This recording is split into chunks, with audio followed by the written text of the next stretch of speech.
Hi guys, Yolandi here from Vent Company, your ventilation specialist, and we are the proud distributors of the Loewenstein Medical Adult ICU ventilators in South Africa.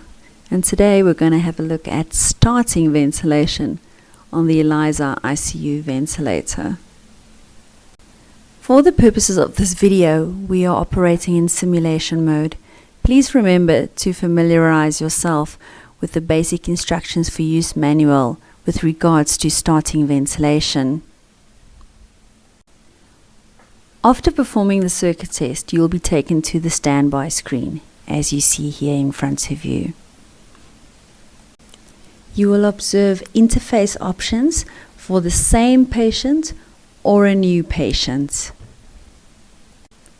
If it's a new patient, choose the correct interface under the new patient heading and confirm with the green button.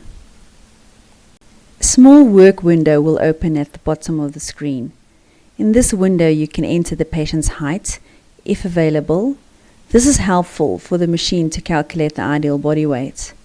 You can also choose the primary reason for ventilation. The options are for hypoxemia, hypercapnia, or standard lung.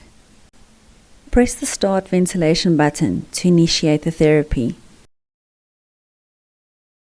Adjustments to the mode and settings can be made after initiating ventilation by accessing the ventilation submenu.